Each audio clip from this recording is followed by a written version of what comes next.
Hi friends, எல்லாம் எப்படி இருக்கீங்க? குரூப் 2 எக்ஸாம் எழுதி முடிச்சுட்டு வந்திருப்பீங்க. நல்லா எழுதியிருந்தாலும் இல்லை ஓகேவா எழுதினாலும் பரவாயில்ல. அடுத்தது குரூப் 4க்கு தயாராகுங்க. நம்ம வந்து திருக்குறள் சீரீஸ் போட்டுட்ருக்கோம். இப்போ வந்து அதில் பொறையுடைமை, ஒழுக்கமுடைமை 2 அதிகாரம் முடிச்சாச்சு. இப்போ அடுத்தது வந்து ஊக்கமுடைமை இந்த வீடியோவில் பார்க்கலாம். ஊக்கமுடைமை அதில் வந்து ஃபஸ்ட்டு குறள் என்னென்னா, உடையர் எனப்படுவது ஊக்கம் அஃதில்லார் உடையது உடையரும் மற்று. சரிங்களா? உடையர் எனப்படுவது ஊக்கம் அஃதில்லார் உடையது உடையரோ மற்று. இதோட விளக்கம் என்னன்னா, ஊக்கம் உடையவரே எல்லாவற்றையும் உடையவர், ஊக்கம் இல்லாதவர் வேறு எதை உடையவர் என்றாலும் உடையவர் ஆவாரோ. இதுதான் விளக்கம். இப்போ இது நம்ம லாங்குவேஜில் பார்க்கலாம்னா, இப்போ உடையர் எனப்படுவது ஊக்கம், அதாவது உடையர் எல்லாமே இருக்கிறவர் ஒருத்தர், எல்லாமே நம்மக்கிட்ட இருக்குது. ஊக்கம் மட்டும் இல்லைன்னா, ஊக்கம் மட்டும் இல்லாமல் போச்சுன்னா நீ எத்தனை செல்வம் வச்சுருந்தாலும் என்னென்ன வச்சுருந்தாலும் உங்கள்கிட்ட எதுவுமே இல்லாததுக்கு சமம் அப்படிங்கிறாங்க. இதுதான் வந்து ஊக்கமுடைமையோட ஃபஸ்ட்டு குறள். இதில் வந்து ஒரே சொல் வந்து நிறைய தடவை வந்திருக்கும், ஆனால் வேறு பொருளில் வந்திருக்கும். உடையவர், உடையர், உடையது அப்படிங்கிறது. இதனால் ஒரு சொல் வந்து வேறு பொருள் கொண்டு நிறைய தடவை வந்துருச்சுன்னா அது வந்து ஒரு பொருள் பின்வரும் நிலையதி, ஒரு சொல் பொருள் பின்வரும் நிலையணி ஆகும். சரிங்களா? இப்போ ஒரே சொல்லு பல பொருளை கொண்டு வந்துச்சுன்னா அது ஒரு சொல் பொருள் பின்வரும் நிலையணி ஆகும். அடுத்தது இரண்டாவது குறள் இல்லைங்களா? உள்ளம் உடைமை உடைமை பொருளுடைமை நில்லாது நீங்கிவிடும். உள்ளம் உடைமை உடைமை பொருளுடைமை நில்லாது நீங்கிவிடும். இப்போ இந்த குறளோட வந்து விளக்கம் என்னென்னா, ஊக்கமே நிலையான செல்வம், மற்றவை எல்லாம் நிலைத்து நில்லாது நீங்கி அழிந்துவிடும். அதாவது இது நம்ம வாழ்க்கையிலே இருக்குது. ஊக்கமே இல்லாமல் ஒருத்தர் இருந்தான்னா அவனோட வாழ்க்கையில் அவன் எத்தனை செல்வம் வச்சுருந்தாலும் அது சீக்கிரத்தில் அழிஞ்சு போகும் அப்படிங்கிறாரு. ஒரு சோம்பேறியாக இருக்காமல் வச்சுக்கோங்க, அவங்ககிட்ட எத்தனை செல்வம் இருந்தாலும் அது சீக்கிரம் அழிஞ்சிடும். அதான் வந்து உள்ளம் உடைமை உடைமை பொருளுடைமை நில்லாது நீங்கிவிடும். சரிங்களா? இதில் அடுத்தது மூணாவது குறள். ஆக்கம் இழந்தேமென்று அல்லாவார் ஊக்கம் ஒருவந்தம் கைத்துடையார். ஆக்கம் இழந்தேமென்று அல்லாவார் ஊக்கம் ஒருவந்தம் கைத்துடையார். அதாவது இந்த குறளோட விளக்கம் என்னன்னா, ஊக்கத்தை தம் கைவசம் கொண்டவர் எவ்வளவு செல்வத்தை இழந்தாலும் நம்ம அதெல்லாம் இழந்துட்டோமே அப்படின்னு வந்து மனம் கலங்கவே மாட்டாங்க. இப்போ ஒரு பணக்காரன் என்ன பண்ணுவான் தெரியுங்களா? நிறைய லாஸ் ஆயிடுச்சு, பேங்க்கில் வந்து பணம் மோசடி ஆயிடுச்சு அப்படிங்கிற இது வரும்போது அவனுக்கு ஊக்கம் இருந்துச்சுன்னா அவன் இவ்வளோ இழந்துட்டோமே அப்படிங்கிற நினைப்பே அவனுக்கு வராது. அப்படிங்கிறது தான் இந்த குறளோட பொருள். ஆக்கம் இழந்தேமென்று அல்லாவார் ஊக்கம் ஒருவந்தம் கைத்துடையார். அதாவது கைப்பொருளாக இருக்கிற ஒரு பொருளை ஊக்கம் இல்லாமல் இருக்கவனா அவன் வந்து எதையுமே இழந்துட்டுன்னு அவன் மனம் கலங்க மாட்டான் அப்படிங்கிறது தான் இந்த மூணாவது குறள். ஃபோர்த்து குறள் பார்க்கலாம்.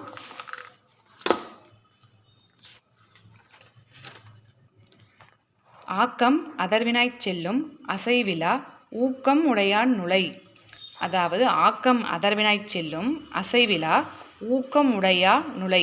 இந்த குறளோட விளக்கம் என்னென்னா, தளராத ஊக்கம் உடையவனிடம் ஆக்கமானது தானே வழி கேட்டு கொண்டு செல்லும் அப்படிங்கிறது. அதாவது ஒருத்தங்கிட்ட வந்து ஊக்கம் தளராமல் இருந்துச்சுன்னா அவங்ககிட்ட வந்து ஆக்கம் வந்து தானே வழி கேட்டு செல்லுமா. இப்போ உங்களுக்கு ஒரு விஷயம், இந்த டிஎன்பிசி எக்ஸாம் படிக்கும்போது ஒரு விஷயம் தேவை, எனர்ஜெட்டிக்காக இருக்கிறீங்கன்னு வச்சுக்கோங்க, நீங்கள் படிக்க வேண்டிய அத்தனை சோர்ஸும் உங்களுக்கு தானாகவே நோட்டிஃபிகேஷனில் வரும். தானாகவே நீங்கள் அடுத்தடுத்து என்ன செய்யணுங்கிறத வந்து அதே டிசைட் பண்ணும் அப்படிங்கிறது தான். இப்போ காலையில் நேரத்தில் இருந்துருச்சோம்னா இந்த பிரபஞ்சம் உங்களுக்கு கொடுக்குன்னு சொல்கிறாங்கல்ல, அந்த மாதிரி தான் ஊக்கம் ஆக்கம் எல்லாமே. அடுத்தது ஐந்தாவது குறள். வெள்ளத்தனைய மலர் நீட்டம் மாந்தர்த்தம் உள்ளத்தனையது உயர்வு. வெள்ளத்தனைய மலர் நீட்டம் மாந்தர்த்தம் உள்ளத்தனையது உயர்வு. உள்ளத்தனையது அப்படிங்கிறத எப்படி பிரித்து எழுதுவீங்க? உள்ளத்து கூட்டல் அணையது அப்படின்னு பிரித்து எழுதலாம். இதோட விளக்கம் என்னென்னா, தண்ணீரின் அளவு தான் மலர்ந்த தாமரை தண்டின் அளவு வரை இருக்கும். அதுபோல் மனிதரின் வாழ்க்கையோட உயர்வு எப்படி இருக்குன்னா அவர் மனத்தில் உள்ள ஊக்கத்தோட அளவை பொறுத்து இருக்கும் அப்படிங்கிறாங்க. ஒரு தண்ணீரோட அளவு தான் தாமரை வந்து தண்டோட அளவை பொறுத்து இருக்கும். அது மாதிரி ஒரு மனுஷனோட வாழ்க்கை உயர்வு எப்படி இருக்குன்னா அவன் மனசில் எவ்வளோ ஊக்கம் இருக்கோ அதை பொறுத்து இருக்கும் அப்படிங்கிறாங்க. இதில் வந்து என்ன ஓம உருபு வந்திருக்குன்னா போல, அது போல மறைஞ்சு வந்திருக்கு. அதாவது ஓம உருபு மறைஞ்சு வந்துருந்துச்சுன்னா அது எடுத்துக்காட்டு உவமை அணி. வெள்ளத்தனைய மலர் நீட்டம் மாந்தர்த்தம் உள்ளத்தனையது உயர்வு, அது போல அப்படின்னு வந்தங்காட்டி எடுத்துக்காட்டு உவமை அணி. அடுத்தது ஆறாவது குறள். உள்ளுவதெல்லாம் உயர்வுள்ளல் மற்றது தள்ளினன் தள்ளாமை நீர்த்து. உள்ளுவதெல்லாம் உயர்வுள்ளல் மற்றது தள்ளினும் தள்ளாமை நீர்த்து. அதாவது இந்த குறளோட விளக்கம் என்னன்னா, எண்ணுவதை உயர்வாகவே எண்ணுக, எண்ணியதை அடையாவிட்டாலும் எண்ணத்தை கைவிடக்கூடாது.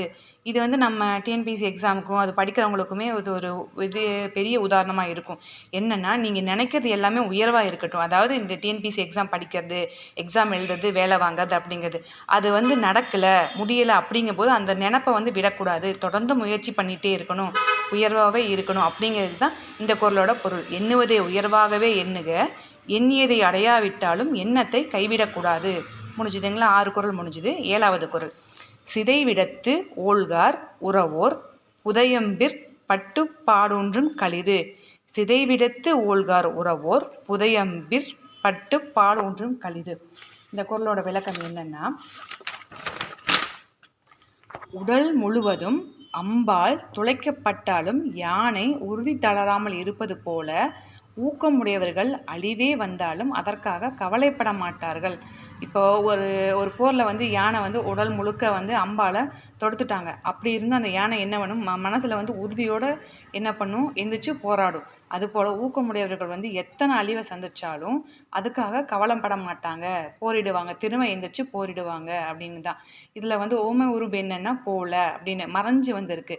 எடுத்துக்காட்டு ஓமை அணி. இதில் அதாவது உடல் முழுவதும் அம்பால் துளைக்கப்பட்டாலும் யானை உறுதி தளராமல் இருப்பது போல ஊக்கமுடையவர்கள் அழிவே வந்தாலும் அதற்காக கவலைப்பட மாட்டார்கள்.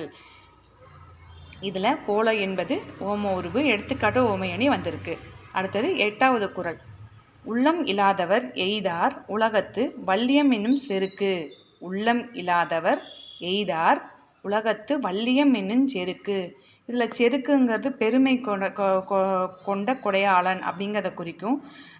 இதோட விளக்கம் என்னென்னா, அள்ளி வழங்கும் ஆர்வம் இல்லாதவர் ஒருவர் தம்மை வள்ளல் என பெருமைப்பட்டு கொள்ள வழியே இல்லை. அள்ளி வழங்கும் ஆர்வம் இல்லாதவர் ஒருவர் தம்மை வள்ளல் என பெருமைப்பட்டு கொள்ள வழியே இல்லை. இப்போ ஒரு ராஜா இருக்கான்னு வச்சுக்கோங்க. அவனுக்கு வந்து தானம் பண்ணுறதுக்கோ தர்மம் பண்ணுறதுக்கோ அவனுக்கு வந்து இன்ட்ரெஸ்டே இல்லை. அப்படி இருக்கிறவன் வெளி உலகத்துக்கு தன்னை வந்து பெரிய வள்ளல் அப்படின்னு சொல்லிக்கொள்வான். அப்படிங்கிறது பெருமைப்பட்டு கொள்றதுக்கு எந்த பயனும் கிடையாது அப்படிங்கிறாங்க. இந்த கையில் கொடுத்து இந்த கையில் வாங்கணும் அப்படின்னு சொல்கிறாங்கல்ல, அந்த மாதிரி இந்த கை கொடுக்கறது அந்த கை கொடுக்கறதுக்கே தெரியக்கூடாது அப்படின்லாம் சொல்கிறாங்கல்ல, அந்த மாதிரி நம்ம ஒன்று செஞ்சோம்னா அது வெளியே தெரியக்கூடாதுன்னு நினைப்பது ஒரு ரகம். இன்னொன்று வந்து நமக்கு செய்யறதுக்கு ஆர்வமே இல்லாமல் இருக்கும், ஆனால் நான் இதை செய்வேன் அது செய்வேன் அப்படின்னு பெருமை பேசிக்கிறது ஒரு ரகம். இதுதான் இந்த குறளோட விளக்கம். அதாவது நம்ம லாங்குவேஜில் வந்து நம்ம புரிஞ்சுக்கிட்டோம்னா நம்ம எக்ஸாம்பிள் வச்சு படிக்கிறதுக்கு ஈஸியாக இருக்கும். அதனால தான் இது சொன்னது. உள்ளம் இல்லாதவர் எய்தார் உலகத்து வல்லியம் என்னும் செருக்கு. அடுத்தது 9வது குறள். பரியது கூர்ங்கோட்டது ஆயினும் யானை வெறுவும் புலித்தா குறின். பரியது கூர்ங்கோட்டது ஆயினும் யானை வெறுவும் புலிதா குறின். இதில் வந்து விளக்கம் என்னென்னா, உருவத்தை விட ஊக்கமே வலிமையானது என்பதற்கு எடுத்துக்காட்டு என்ன சொல்லியிருக்காங்கன்னா, கொழுத்த உடம்பும் கூர்மையான கொம்பும் உடைய யானை தன்னை தாக்க வரும் புலியை கண்டு அஞ்சி நடுங்குவது தான் அப்படிங்கிறாங்க. இப்போ இதில் வந்து என்ன அணி வந்திருக்குன்னா, பிரிது மொழிதல் அணி வந்திருக்கு. பிரிது மொழிதல் அணி என்னென்னா, ஒரு குறளோ ஒரு செய்யுளோ சொல்லும் போது அதோட மெயின் அர்த்தத்தை சொல்ல மாட்டாங்க. வேறொரு உவமையோ ஒரு பொருளை சொல்லி அதுக்கு ஈடாக இன்னொன்று சொல்லுவாங்க. அது வந்து உள்ளுரை உவமை அப்படின்னு சொல்லுவாங்க. அதுக்கு இன்னொரு பேர் உள்ளுரை உவமை. பிரிது மொழிதல் அணி அதில் வந்திருக்கு. இப்போ என்ன சொல்கிறாங்கன்னா, உருவத்தை விட ஊக்கமே வலிமையானது என்பதற்கு கொழுத்த உடம்பு. இப்போ வந்து ஒரு யானை வந்து போருக்கு போகுதுன்னு வேண்டாம், போகிற வேண்டாம், காட்டுக்குள்ளே ஒரு யானை இருக்குது. அது நல்ல உடம்பு, நல்ல கொம்பெல்லாம் வச்சுருக்கு. அப்படி நடந்து போகும்போது ஆப்போசிட்டில் வந்து ஒரு புலி வருது. அந்த புலி வந்து நல்ல ஊக்கமாக வருது, வாடவனை பார்த்துக்கலாம் அப்படிங்கிற மாதிரி அது வருது. இப்போ இந்த யானை என்ன பண்ணுன்னு தெரியுமா, அவன் ஆப்போசிட்டில் வர புலியை பார்த்து பயந்து அஞ்சு நிற்கும். அவங்ககிட்ட ஊக்கம் இருக்குது, அதை பார்த்து இந்த யானை பயந்துக்குது அப்படின்னு சொல்கிறதான் இந்த குறள். பரியது கூர்ங்கோட்டது ஆயினும் யானை வெறுவும் புலிதா குறின். அடுத்தது 10வது குறள். உரம் ஒருவதற்கு உள்ளம் வெறுக்கை அஃதில்லார் மரம் மக்களே அதலே வேறு. உரம் ஒருவதற்கு உள்ளம் வெறுக்கை அஃதில்லார் மரம் மக்களாதலே வேறு. இதோட விளக்கம் என்னென்னா, மனத்தில் உறுதி ஊக்கம் இல்லாதவர்கள் உருவத்தில் மனிதர் போல காணப்பட்டாலும் மரங்களுக்கும் அவர்களுக்கும் வேறுபாடு இல்லை.